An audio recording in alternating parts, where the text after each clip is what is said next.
بسم اللہ الرحمن الرحیم۔ ایک گاؤں میں مولوی صاحب رہتے تھے۔ مولوی صاحب کا کوئی دوسرا ذرائع آمدن نہ تھا۔ گاؤں میں رہتے ہوئے گزارا بہت مشکل تھا۔ اسی گاؤں میں کوئی نیک دل جاگیردار بھی رہتا تھا۔ اس نے مولوی صاحب کو ایک زمین کا ٹکڑا دیا اور کہا کہ آپ ویسے بھی سارا دن فارغ ہوتے ہیں تو کھیتی باڑی کریں تاکہ گزارا اچھا ہو۔ مولوی صاحب نے گندم کاشت کر لی اور جب گندم ہری بھری ہو گئی تو بڑی خوشی ہوئی تھی دیکھ کر اسے۔ دن کا اکثر وقت وہ کھیت میں ہی بیٹھے رہتے اور فصل دیکھ دیکھ کر خوش ہوتے، لیکن اچانک ایک ناگہانی مصیبت نے ان کو آن گھیرا۔ گاؤں کے ایک آوارہ گدھے نے کھیت کی راہ دیکھ لی۔ گدھا روزانہ کھیت میں چرنے لگا۔ مولوی صاحب نے پہلے تو چھوٹے موٹے صدقے دیے لیکن گدھا منع نہیں ہوا۔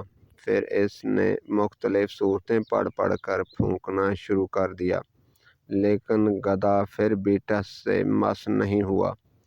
ایک دن پریشان حال بیٹھے گدھے کو فصل اجڑتے دیکھ رہے تھے کہ ادھر سے ایک کسان کا گزر ہوا۔ گدھے کو چرتے دیکھ کر کسان نے پوچھا، مولوی صاحب آپ عجیب آدمی ہیں، گدھا فصل تباہ کر رہا ہے اور آپ ہاتھ پر ہاتھ دھرے بیٹھے ہیں۔ مولوی صاحب نے عرض کی، کیا جناب ہاتھ پر ہاتھ دھرے کہاں بیٹھے ہیں، ابھی تک ایک مرغی اور ایک بکری کا بچہ صدقہ دے چکا ہوں اور کل سے آدھا قرآن شریف بھی پڑھ کر پھونک چکا ہوں، لیکن گدھا نہیں ہٹتا۔ مجھے تو یہ بھی گدھا کافر لگتا ہے جس پر کوئی شے اثر نہیں کرتی۔ کسان کے ہاتھ میں ایک ڈنڈا تھا۔ وہ سیدھا گدھے کے پاس گیا اور گدھے کو دو چار ڈنڈے کس کر مارے تو گدھا کسی ہرن کی طرح چونکڑیاں بھرتا ہوا بھاگ کھڑا ہوا۔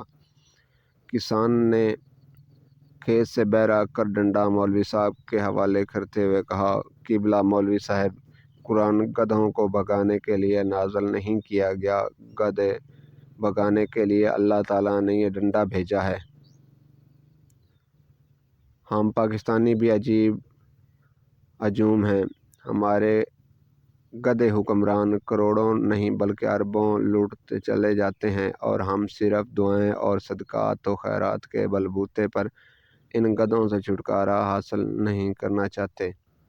جب تک یہ ہجوم ایک قوم بن کر ان لٹوروں سے نجات کے لیے ڈنڈا استعمال نہیں کرے گی، یہ گدھے ملک اور قوم کے تمام وسائل کو یوں لوٹتے رہیں گے۔